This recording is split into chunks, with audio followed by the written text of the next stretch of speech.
Thank you for clicking on the video, and today here at Neuromimic, I have a rare treat for you guys. This is a officially licensed Dungeons and Dragons animated cartoon game. This was published by Clementoni and only in Italian that I'm aware of. Certainly it never came to the United States here. So before we crack open the box, hopefully hit that like and subscribe. It certainly helps out a small channel like this one. And check out our free giveaways that we constantly have going on. I'll put a link down below. All right, so that being said, let's check out the box. This is a relatively large box. It's 15 by 15 inches square. It's a thin box for this board game. So no artwork on the sides. And on the back here has, of course, the Dungeons and Dragons logo.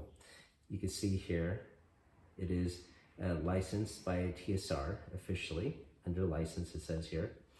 And basically it says in Italian, the terrible Avenger has captured Presto, Sheila, Uni, and Dungeon Master, and basically having them guarded by the dragon Tiamat, as the heroes, Hank, Eric, Diana, and Bobby, try to liberate them from their prison, okay? So basically the prisoners are gonna be on these 4 spaces. The heroes will start off in these spaces.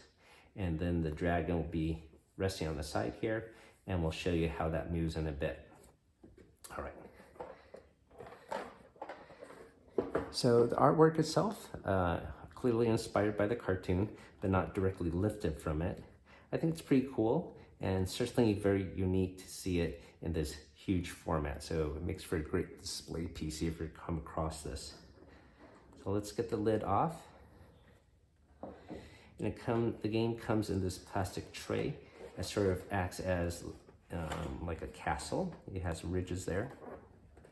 We'll leave it in here just to preserve this game.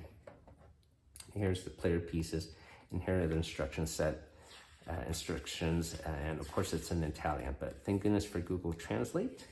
And I was able to figure out how to run this game. But very short. Okay, so we'll set this aside for a bit. Comes on cardboard stock, okay, pretty thick. And once again, Sheila, Uni, Eric, and Dungeon Master, they're gonna be placed on these starting points here. And then you will pick a hero, whether it's Presto, Hank, Diana, or Bobby, and you will place them on this plastic holder here, and they will be folded to be here and to stand up, and you'll put them on the associated color. So let's just presume it's a 2-player game, and we'll use Presto to be green, and let's say Hank is on this red. The dragon will be laid out here, and this dragon piece, it's sort of cool. It has 2 heads instead of 5 though, so it's not exactly Tiamat. And this dragon will be resting on the side here. So once again, the object of the game is for the hero to reach a prisoner here, and then once you get the prisoner, which will be denoted by a cardboard token here, folded up, there are grooves on here, and then once you reach there, you place the prisoner on the back groove here, and then you sort of carry him away. So that's how visually it will look. So I don't want to ruin this as I'm borrowing it from a friend. All right, so let's roll the dice. Basically, the first player to go will roll the dice, and we'll pretend we're Presto. So this blue dice will represent the hero's movement, and 2 would be moving across these ridges. And you move in a cardinal direction, never diagonally. So let's suppose let's just go a straight shot to rescue the prisoner over there. So we'll move 2. Now you also move the dragon, but your goal is to wrap or surround and block this hero. So moving 5, 1, 2, 3, 4, 5. Well, that wraps this hero immediately. So this player would actually be out.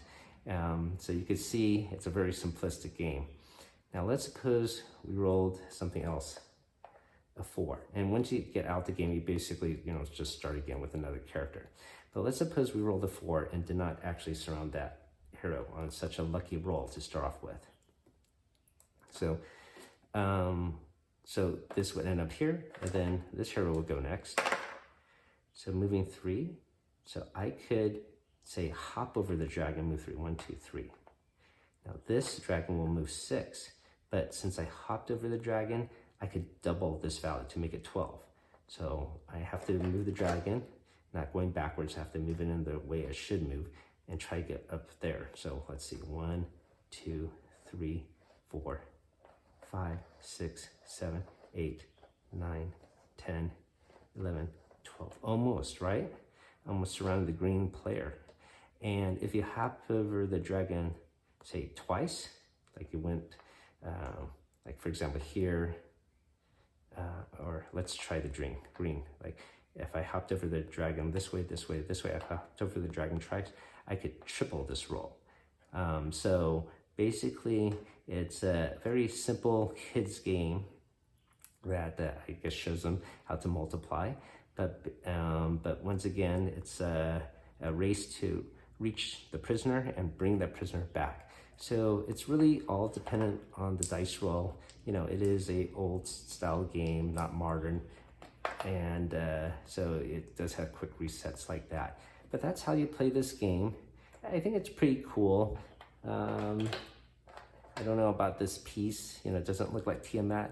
I don't know what they could have done differently. And certainly Tiamat was not a snake-like creature like this. But anyways, it's really cool to see this old game in person, and I'm happy to share it with you guys. What do you think about this game? Would you pick it up if you saw it in the store? I think just for the artwork alone, I think it's pretty cool. I'm not sure about the game itself. I think it's very simplistic. I think the Quest for the Dungeon Master is actually a better game, and that also is a kid-friendly game. But this certainly makes for a nice conversation display piece. So anyways, thank you for watching this. I hope you had a treat, and keep on adventuring out there, guys.